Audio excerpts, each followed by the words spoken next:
Bonjour à tous, ici donc Jérémy, je viens vous présenter aujourd'hui les grosses erreurs lors de la création de sociétés offshore ou de montage financier. Ce qui revient souvent quand vous arrivez dans des milieux offshore et que vous rencontrez des comptables, on vous propose de faire des systèmes de facturation.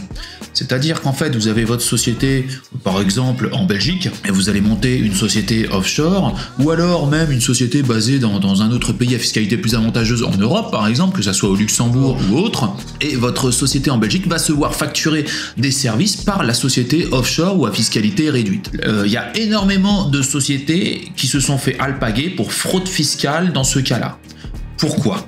Parce que bien souvent, ces sociétés offshore n'avaient pas de réelle utilité, finalement ne procuraient pas le service escompté. Ces sociétés n'existaient pas vraiment, n'effectuaient pas de services, n'avaient pas d'employés, et c'était juste des services de facturation qui permettaient de faire transiter l'argent au travers de prestations de services dans des pays à fiscalité réduite pour éluder l'impôt. C'est-à-dire qu'en fait, ça faisait baisser le bénéfice de la société en Belgique au travers de l'achat de prestations, et dans ces pays à fiscalité réduite, ces prestations n'étaient pas taxées, il n'y avait pas d'impôt dessus, et après les personnes pouvaient se les verser en tant que dividendes et n'étaient même pas taxées sur les dividendes, et ça permettait de complètement éluder une partie de l'impôt au travers de l'achat de prestations de services. Il y a deux cas.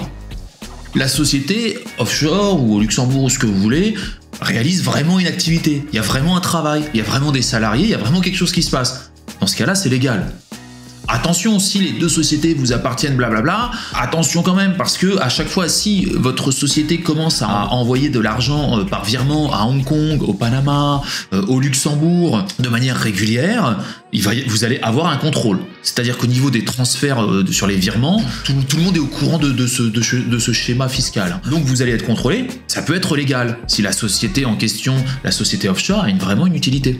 Cette société réalise vraiment des services. Si ça ne réalise pas de services, et si c'était uniquement pour éluder l'impôt, ils vont réussir à le prouver, dans certains cas, et auquel cas vous allez être redressé, et vous allez payer bien plus que ce que vous auriez déjà payé à la base. Il faut savoir que quand vous arrivez dans des juridictions offshore, ou même chez des facilitateurs d'optimisation fiscale, ils vous proposent ça. Grosso modo, tout le monde vous propose ça, ces gens qui vous proposent ça, eux ne risquent rien. Vous devez le savoir. Celui qui risque, et encore, ça dépend s'il y a des gens qui se sont fait, il y a des sociétés justement qui se sont fait alpaguer aux États-Unis. Faites attention. Ceux qui vous conseillent ça ne sont pas les payeurs, c'est-à-dire ils ne risquent rien, c'est vous qui risquez gros. Donc attention à faire ça, et sachez que dans tous les cas, tout est traçable. Vous n'êtes pas du tout caché, même si vous passez, c'est vrai qu'il y a beaucoup de gens, et ça c'est encore pire de faire ça, vous créez la société mais c'est pas vous le directeur, et vous prenez des nominis, comme ça s'appelle, donc des directeurs qui sont finalement des locaux, qui n'ont rien à voir avec la société, c'est juste pour camoufler votre identité. Sachez que de toute façon, au travers des virements, et même après quand vous allez vous redistribuer les dividendes, et que vous allez payer par carte bancaire et tout, il y a vraiment de gros moyens de vous retrouver. Donc ne faites pas ça. Surtout en plus, de toute façon c'est bientôt terminé. La plupart des pays sont en train de mettre la pression justement à ces pays qui camouflent les directeurs de société et tout ça. Donc ça c'est bientôt fini, ce truc c'est fini. Évitez. Vraiment la règle de base, déjà ne vous cachez pas. Ce que vous faites, si vous avez besoin de vous cacher, si vous avez besoin de cacher ce que vous faites, il y a un hic, il y a un problème. Et ils vous retrouveront. Surtout que les moyens technologiques déjà sont à leur apogée presque. Et encore, non, parce qu'on va encore plus loin dans la technologie. Ne croyez pas que vous allez échapper aux États. Ils ont des moyens colossaux pour vous retrouver. Et surtout qu'il faut comprendre que maintenant il y a vraiment une coopération inter-États, c'est le nouvel ordre mondial de l'administration. L'administration est en train littéralement de fusionner en une seule et grosse administration. Toutes les réglementations qui portent bénéfice aux États en termes de taxation et tout sont en train de s'harmoniser, et ils sont tous en train de collaborer les uns avec les autres. Et les autres qui ne souhaitaient pas collaborer se mangent une pression telle qu'ils sont quand même obligés de collaborer à un moment. Voilà. Après, vous avez un autre schéma encore de fiscalité, c'est le système de redevance. D'ailleurs, on voit McDonald's qui a été épinglé là-dessus. C'est-à-dire qu'en fait, ce n'est pas des prestations de services, mais ce sont la société, par exemple en Belgique, va payer une redevance à la société du Luxembourg pour différents, parce que c'est la holding, parce que nanana. Attention à ces systèmes de redevance. C'est un peu limite, c'est un peu ric-rac. En fait, pour justement défiscaliser l'argent et faire partir l'argent de manière légale, donc de la Belgique depuis un pays à fiscalité, il faut finalement être honnête et il faut jouer les règles du jeu dans le sens où délocaliser toute la partie des services de votre entreprise. Là, ça devient légal. C'est-à-dire qu'il y a une réelle utilité et toute la partie service, tout ce qui est dématérialisable de votre entreprise, mettez-la dans un pays à juridiction plus cool. C'est-à-dire que vraiment, vous allez devenir une société internationale, vous allez créer une autre société dans une juridiction avec qui est beaucoup plus friendly au niveau de la taxation et vous délocalisez cette partie-là. Que ça soit par exemple le service comptabilité, même si c'est de la comptabilité par exemple belge, vous pouvez tout à fait la gérer depuis Hong Kong.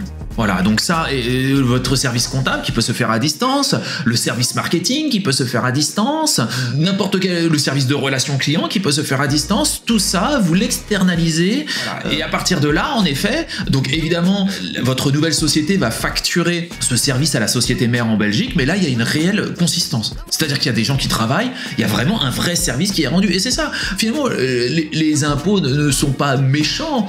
Finalement, ceux qui sont méchants, on est d'accord, ce sont les politiques et ceux qui créent cette surtaxation et cet enfer fiscal. Mais en soi, les impôts, eux, le service des impôts, les services de recouvrement, les services du fisc ne sont pas des gens méchants, ne vous veulent absolument aucun mal. Ils appliquent juste les lois. Et ce sont finalement des lois qui sont plutôt honnêtes, j'aurais tendance à dire, dans le sens où...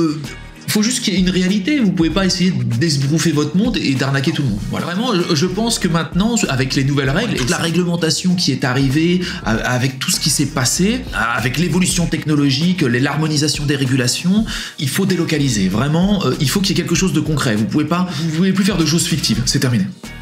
Sinon, ils vous retrouvent. Et s'ils vous retrouvent pas demain, ils vous retrouveront dans 5 ans, dans 10 ans. Et vous allez payer plein. On remarquera aussi toutes les sociétés qui sont épinglées sont des sociétés qui résident en France, qui résident en Europe finalement. Là, je parle du cas européen. Par exemple, tous les problèmes qu'il y a pu avoir, par exemple en Belgique en termes de fiscalité, ou en France, ce sont des problèmes de sociétés qui sont résidentes. À partir du moment où vraiment vous avez même fait plus que de délocaliser toute la partie service et dématérialisable, tout ce qui est dématérialisable, vous l'avez délocalisé, il y a encore mieux, c'est si carrément vous dégagez toute la société. Donc c'est-à-dire la quasi-intégralité de votre société se trouve dans un pays à fiscalité normale et non plus dans un enfer fiscal. Là, c'est le jackpot et là, il y a plus. Si vous-même vous êtes expatrié et que vous gérez votre business à l'étranger, évidemment, il n'y a plus les États européens ne peuvent pratiquement plus rien parce que vous n'êtes plus sous leur juridiction et voilà. À condition toujours de rester honnête, bien entendu. Hein. Il faut comprendre que ces conseils ont pour vocation, évidemment, à ne pas se faire de devenir un esclave des États européens en termes de taxation, mais cet article a pour but aussi d'être légal. C'est-à-dire que si vous êtes en Europe, il y a des règles, vous devez les respecter. Mais justement, en partant, en vous expatriant, en délocalisant, vous respectez toujours les règles, mais vous refusez ce modèle de spoliation intégrale pour arriver dans des modèles qui sont un peu plus sains pour votre liberté. N'oublions pas quand même que l'impôt, c'est de l'argent, et de l'argent, c'est du travail, avant tout. Et plus on vous taxe, plus on vous prend votre travail. Et ça veut dire que si on vous prend tout votre travail en taxe, vous devenez un esclave. Vous travaillez pour les États. Donc le but de cet article est de vous libérer et de vous redonner un petit peu.